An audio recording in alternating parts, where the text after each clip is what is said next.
right, we got New Mexico State head coach Marvin Menzies, Ian Baker, and DK Eldridge with us. We'll have an opening comment from the coach, then we'll take a few questions. Really happy with the victory. I thought that just like Seattle, Bakersfield, played a phenomenal game, had a great game plan. They threw a lot of different defenses at us, box and ones, and triangles and twos. We hadn't seen those in a while. Luckily, we had an answer because it took us a while to figure it out. Not to figure it out, but to adjust on the floor offensively. We knew as coaches what we wanted to do, but our guys were a little just caught off guard and didn't handle it well. And so then eventually when we settled down at halftime and talked to them and explained where the shots will come and how to make the adjustments, credit to our guys, they made all those adjustments. So offensively we got going a little bit. Can I see a statue, please? So at the end of the day, it was I'm really happy with the way that we played and responded. But you got to give credit to Bakersfield. Rob Barnes did a fantastic job. Go ahead and take some questions. Right up front here. Excuse me, name and periodical media outlet. Coach, Daniel played great, but if you could talk about that, but also just can you give just what they explained to you about the flagrant 2 there at the end? They said that it was a dead ball and there was a little scuffle, and as Daniel was, I don't know the details, and they're going to review it, but they said there was a scuffle for the ball, and at some point Daniel made contact with him, and so they felt it was enough to call a flagrant. I think if it would have been live, it would have been a flagrant 1, but because the ball was technically dead, it had to be called a flagrant 2. So that's the letter of the law explanation that I got. But I'm sure the conference will review it and we'll get some more information on it later. And I mean, have teams been, closing the paint off to him, and how did he adjust in the second half? Finally? Well, I thought that what he did was he started penetrating for others, and I think that kind of opened some things up for him. He initially was penetrating for himself and was taking runners and trying to take floaters that were very difficult shots and challenge shots. He can make those from time to time, but that's not the high quality possession that we want to get.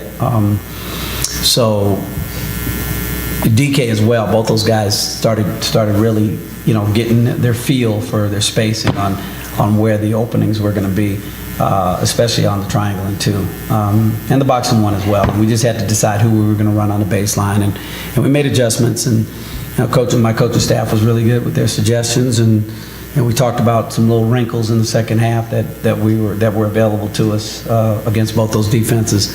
And luckily, the guys made shots, and the rest was history. But we did a really good job defensively. The second half, I thought that we picked it up a little bit.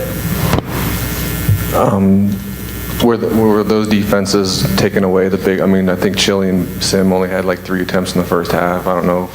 Oh, for sure. I mean, some of those attempts took away from some of their opportunities, but they also needed to work harder to get open. They weren't adjusting well when the penetration was occurring, and kind of, just kind of, everybody was shell-shocked. It wasn't just the guards, it was the bigs as well. And again, if we were to see something like that again in the near future, we'd probably be much more ready for it. One day turnaround is tough to prepare for something like that. So you got to give them credit because they played a different defense that they hadn't been playing and played it pretty well. Last, getting to the final again against Idaho, a team that is leaving the WAC, but you were the longest tenured schools in the WAC this year. Well, I think it's only fitting, that we get a chance to play them one more time, considering that we split during the regular season. I'm sure they don't care who they're playing, and we really don't care either at this point. It's just a matter of doing the right things in the next 20 plus hours and putting ourselves in a position to play the best basketball we can.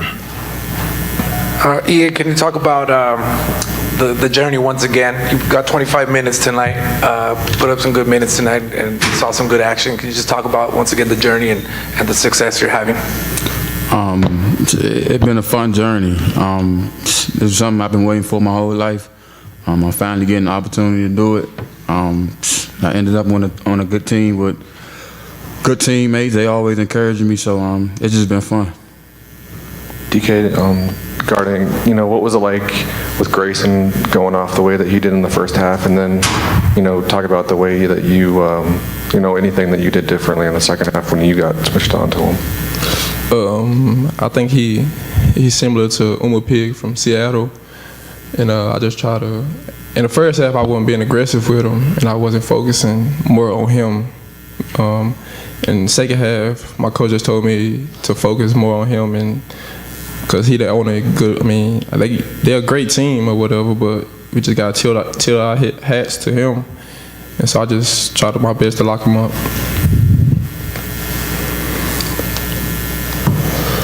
Any other questions?